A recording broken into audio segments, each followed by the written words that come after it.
डर गए? क्या हुआ, डर गए ना? बस यही होता है, इस पिक्चर की स्टार्टिंग में भी ऐसे ही दिखाया जाता है।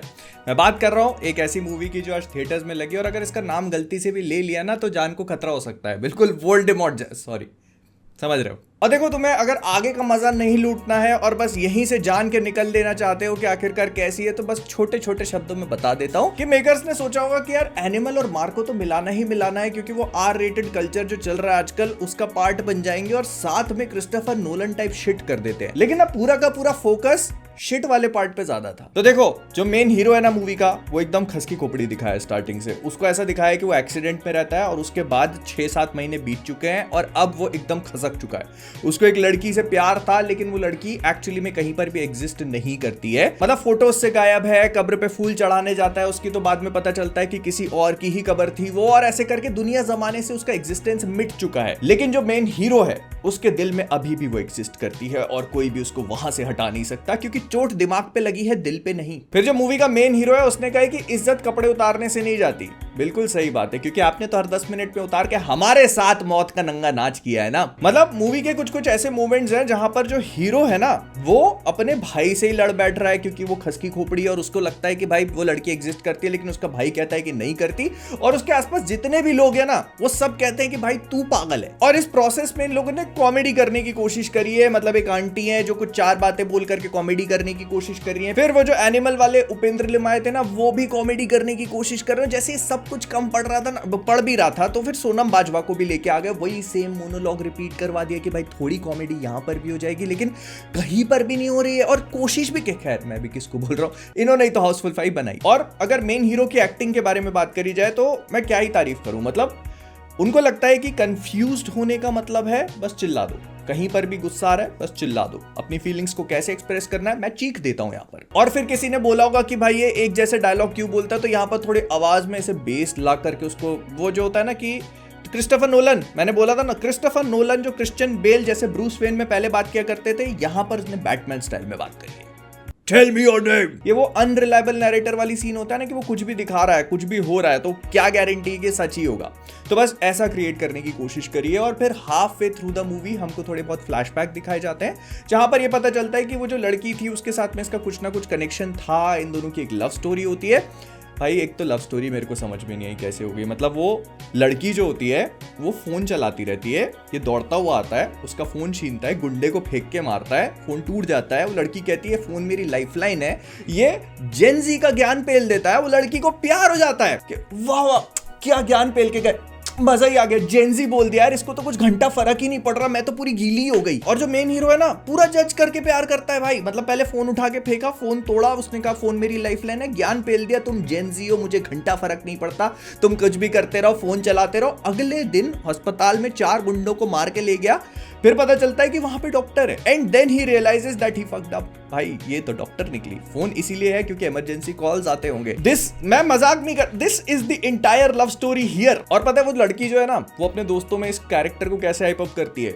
15 मिनट में ऐसे ऐसे रूप दिखा दिए जो मैंने कभी सोचे भी नहीं थे। एंगर, कंफ्यूजन, रेज, रिस्पॉन्सिबिलिटी, तुमने 15 मिनट में ये सब देख लिया। हम 15 साल से ऐसी एक्टिंग देखने की कोशिश कर रहे हैं, हमें तो कभी नहीं दिखी। और खैर बोला भी किसको जाए, मतलब वो अलग क्रिंज एक्टिंग चल रही है भाई। मतलब मैं क्या बताऊं यार, कहां के शुरू करके कहां खत्म। और तुमको डायलॉग्स का सैंपल देता हूं। ये कॉमेडी करने की जो कोशिश करी जा रही है ना, मेरा फाइट का मूड नहीं है। दूसरा कहता है मेरा तो है, क्योंकि किसी का मूड हुआ तो मैं इस दुनिया में आया, तब से मेरा मूड ही बना रहता है।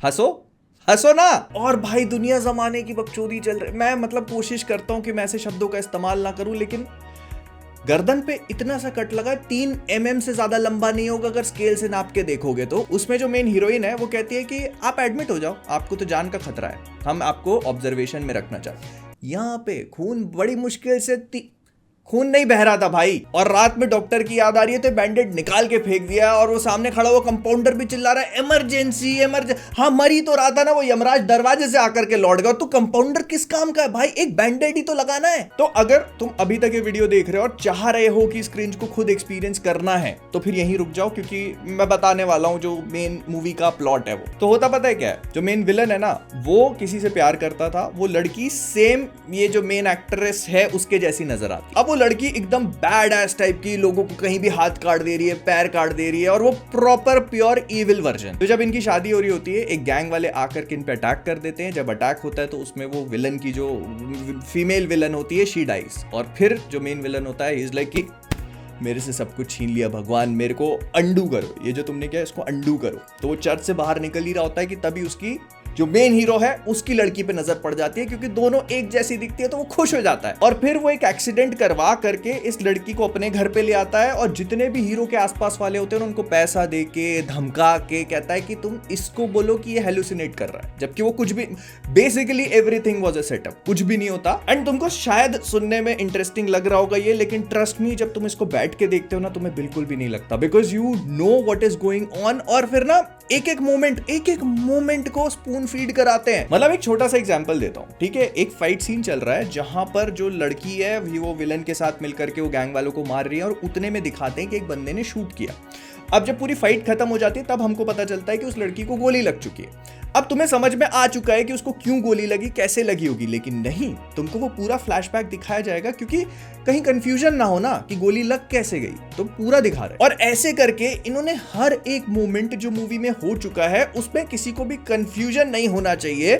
2-2 मिनट के फ्लैशबैक दिखाए हुए, और वो जो हीरो की पूरी बैक स्टोरी है ना भाई, वो तो करीब 45 मिनट चलती है। मैं मजाक नहीं कर रहा हूं, रोमांस नहीं था उसमें, कॉमेडी नहीं थी उसमें, एंजॉयमेंट नहीं, खैर ये तो पूरी पिक्चर में this is where we are, ठीक है। और फिर उसके बाद हीरो को पता चलता है कि अरे मेरा प्यार तो अभी भी जिंदा है, तो बस वो बदले की आग में निकल पड़ता है, और फिर वही एक्शन, तोड़ा फोड़ी, तबाही वबाही। And don't get me wrong, जो मेन एक्टर है उसको पूरा मार्शल आर्ट्स वगैरह करते हुए देख के अच्छा लगता है, लेकिन ये बात मैं पहले भी बोल चुका हूं कि कब तक we have been watching him do this same shit over and over again।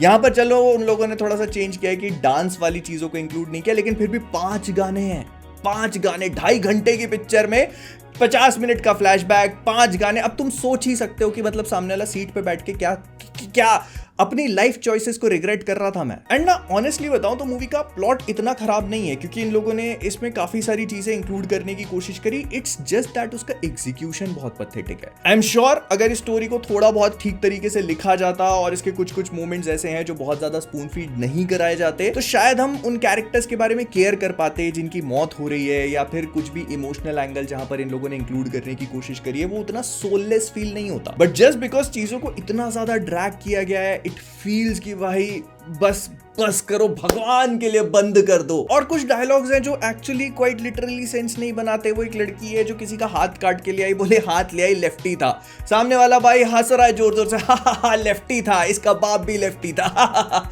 भाई मैं भी लेफ्टी हूं यार, क्या मतलब, क्या इसका लॉजिक क्या है? और देखो पता है मूवी की चीजें ना बहुत ऑब्वियसली समझ में आती हैं कि जैसे वो एनिमल में था ना ऊपर से नीचे वाला ट्रांजिशन, इसमें भी डाल दिया है।